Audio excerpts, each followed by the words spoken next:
All right, back to Ferguson, Missouri. The man in charge of securing the streets there is urging protesters to please march during the day so that people that he calls the violent agitators cannot hide.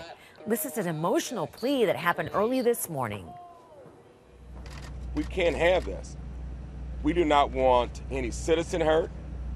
We don't want any officer hurt. But when you're shooting in apartment complexes and children are laying in the bed in apartment complexes and bullets are flying through the air, the old saying on the streets, as they say, a bullet has no name. We do not want to lose another life in this community. And CNN's George Howell is live this morning in Ferguson. George, did the National Guard presence make any difference last night, and was their tactic different? Well, the tactic was different, and the National Guard, they had a very limited scope, Robin. So what they did, really all they did, was to protect the main police command center. So they really weren't seen on the streets. What we saw was a repeat of what we've seen the last several nights. We've seen police basically in their gear, prepared to move in if need be. We've seen protesters, peaceful protesters, mind you, initially, but then a group within the protesters, some people who simply came to provoke a fight. Here's another question. This was raised by one of our correspondents on the ground the other day.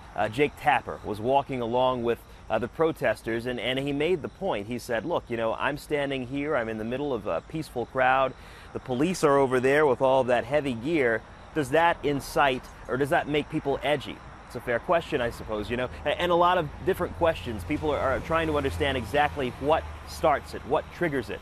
But one thing for sure, we have seen this play out. It's the people who are in that crowd who did not come to protest peacefully. The people who came to throw rocks and bottles seems to agitate the situation. Do we also see any evidence of people from the community, like church members or pastors, teachers, kind of acting as liaisons Absolutely. between the crowds? Do you see more of that?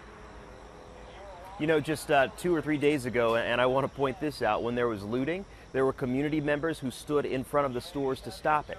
Just the other night, we saw members of churches who came out and they tried to act as a buffer between the protesters and police.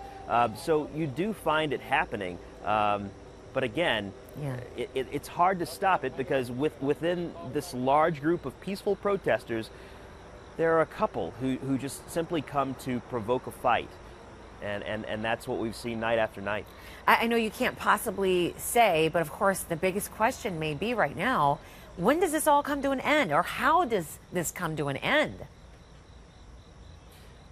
And that could be a loaded question for some in many ways. One person asked the question and the answer was, well, it won't end.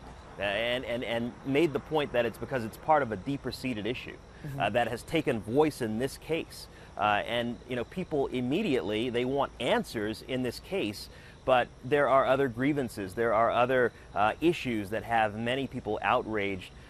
So you're seeing that play out night after night.